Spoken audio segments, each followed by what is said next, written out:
We didn't teach them. We didn't do a good enough job. We cloistered ourselves. We didn't get the tools. We didn't have the confidence. So that's part of it. But also, there's something that I think everybody must understand. Allah subhanahu wa ta'ala says in the Quran, وَلَا يَزَالُونَ يُقَاتِلُونَكُمْ حَتَّى يُرُدُّوكُمْ عَنْ دِينِكُمْ إِنِ اسْتَطَاعُوا. They will continue to fight you. Continue to fight you until you turn back from your religion, if they're able to do so.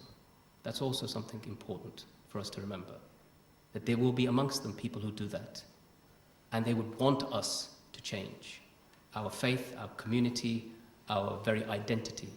So this is, in a sense, it's a battle for identity, and we need to have a shakhsiyya Islamiyya, we need to have an Islamic identity, and that needs to become prevalent over all other identities that we may carry.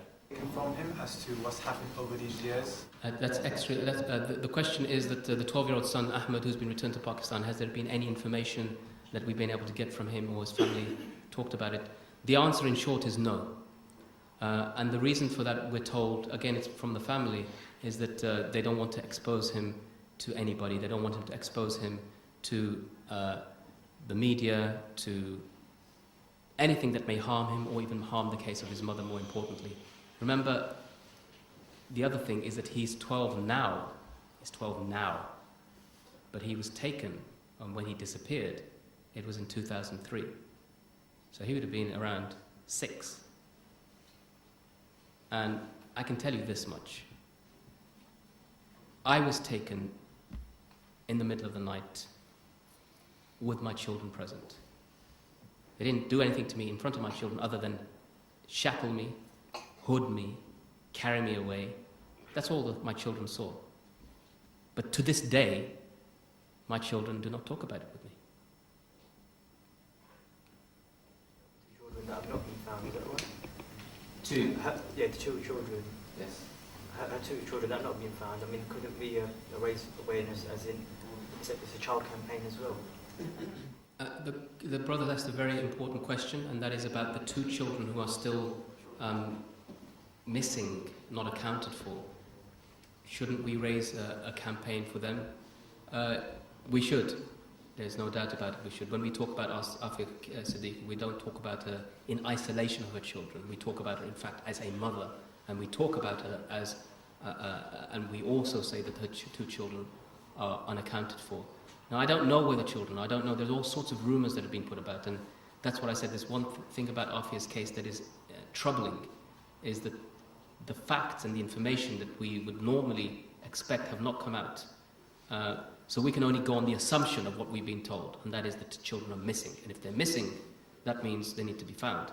There is a bit of a wall of silence from people that are involved, and we're trying to understand why that is. There may be reasons for this.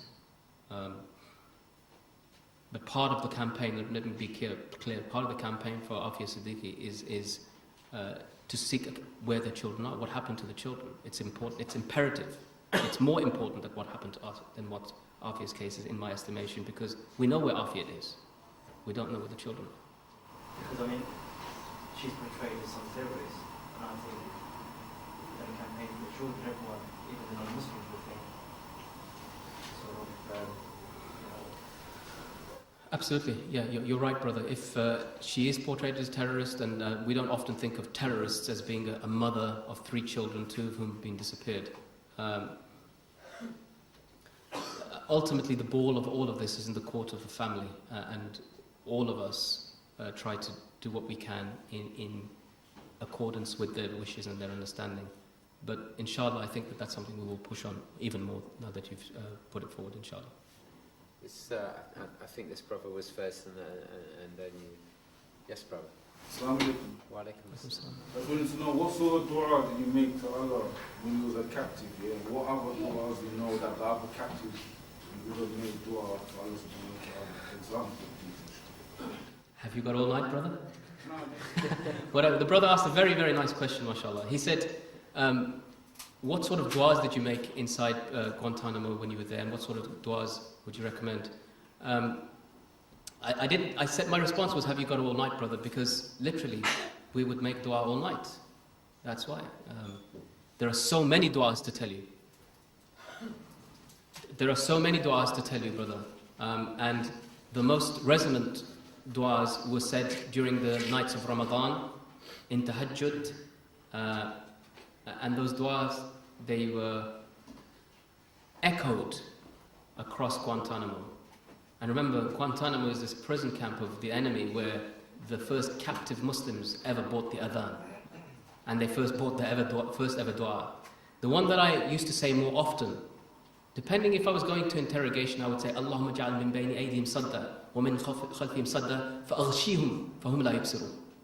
Oh Allah, put in front of them a barrier and make them blind so that they cannot see anything about my life. One I used to say for protection was Bismillah alladhi la yadurru ma'a ismihi shay'un fil ardi wala fis sama' wa huwa as-sami'ul 'alim. I remember these things from before, from doing my adhkar and learning them, but I only understood their power when I needed them.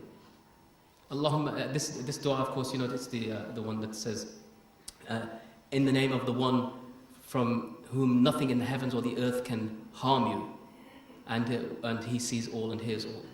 And there were many du'as that we used to make for our brothers. Allahumma fuqqa qayda ikhwan asrana wa asra al-muslimin wa radduhum wa radduna ila ahlina wa ahlihim salimin.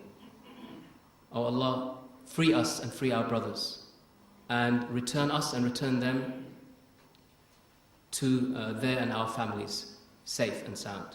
And that dua I still make to this day.